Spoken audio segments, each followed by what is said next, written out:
আমি সজীব ওয়াজেদ জয় বলছি। আপনারা জানেন এই গত কয়েক সপ্তাহ ধরে আমাদের বাংলাদেশের যে গন্ডগোল সংকট চলছে, এই যে ছাত্রদের কোটা বিরোধী আন্দোলন, কোটার বিরুদ্ধে আমরাও ছিলাম। শুরুর থেকেই আমাদের সরকার কোটা সরিয়ে দিয়েছে, আমাদের সরকার তাদের সম্পূর্ণ দাবি মেনে নিয়েছে। এটা আদালতের একটা রায় ছিল, এটা আমাদের সরকারের করা ছিল না। তাও আমরা অ্যাপিল করে দ্রুত এই কোটা তুলে দেই। তাতেও আন্দোলনকারীরা সন্তুষ্ট না। আমরা তাদেরকে আলোচনায় ডেকেছি, আমরা একটা জুডিশিয়াল কমিশন করেছি, যে সংঘর্ষে যে হত্যাকাণ্ড হয়েছে সেটার বিচারের জন্য। অনেক পুলিশ অফিসার যারা অতিরিক্ত ফোর্স ইউজ করেছে তাদেরকে আমরা সাসপেন্ড করেছি। তাতেও এই আন্দোলনকারীরা সন্তুষ্ট নয়। আমরা যতই ছাড় দেন, প্রধানমন্ত্রী নিজেই তাদেরকে ডেকেছেন যে আসেন আমরা আলোচনায় বসি, তাতেও তারা সন্তুষ্ট না। আমরা যতই ছাড় দিতে থাকি, যতই তাদের দাবি মেনে নিতে থাকি, তারা কিছুতেই সন্তুষ্ট না, তারা খালি দাবি বাড়িয়ে যাচ্ছে। এখন দাবি হচ্ছে যে সরকারের পতন। তবে সরকারের পতন হওয়ার পর কি হবে, কি হবে এটা কেউ ভেবেছে? আমরা বাংলাদেশে গণতন্ত্র রক্ষা করে রাখতে চাই। সরকার পতন করে নতুন সরকার আসার সাংবিধানিক অনুযায়ী শুধুমাত্র একটি উপায় আছে, সেটা হচ্ছে নির্বাচন। আমাদের সুপ্রিম কোর্ট রায় দিয়েছে যে কোনো অনির্বাচিত সরকার 1 মিনিটের জন্য ক্ষমতা নিতে পারবে না। তো তাদের এই নির্বাচনের দাবিও যদি আমরা মেনে নেই, তো তারা তো এই পর্যন্ত কোনো দাবি, আমরা যত দাবিতেই রাজি হয়েছি তারা তাদের দাবি বেরিয়ে যাচ্ছে। তার মানে কি, আমরা যদি এখন এই নির্বাচন, সরকার পতনের দাবিও মেনে নেই, তারা তখন দাবি করবে যে না, এই সরকারের আন্ডারে নির্বাচন, এই নির্বাচন আমরা মানব না। তখন কি হবে এটা কেউ ভেবেছে?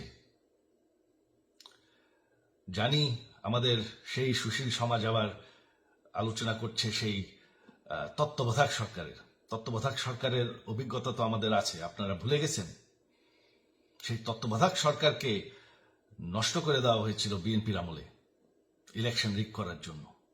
তারপর যখন আরেক তত্ত্বাবধায়ক সরকার আসলো, দেশের কি অবস্থা হয়েছিল।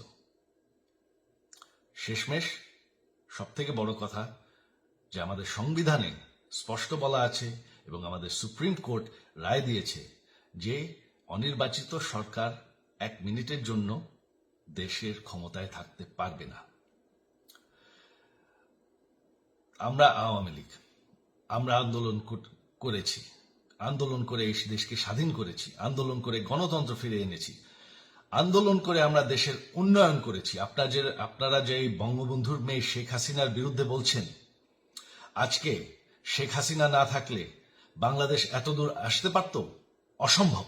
কেউ কল্পনা করতে পারে না যে বাংলাদেশ এরকম উন্নতি করবে, এরকম উন্নয়ন হবে।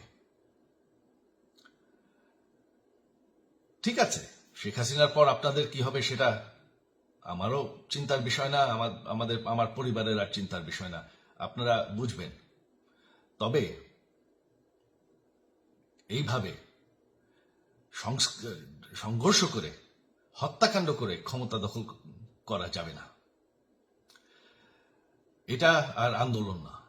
যখন পুলিশ হত্যা করা হচ্ছে, নিরীহ মানুষের উপর হত্যাকাণ্ড চলছে, মানুষের বাসায় আগুন দেওয়া হচ্ছে, জার্নালিস্টদেরকে হত্যা করা হচ্ছে, এটা হয়ে গেছে সন্ত্রাস।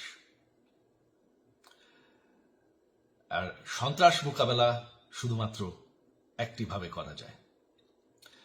আমার অনুরোধ, আমাদের ল এনফোর্সমেন্ট, আমরা অনেক ধৈর্য দিয়েছি আর ধরেছি, তবে এখন আর এটা সহ্য করা যাবে না।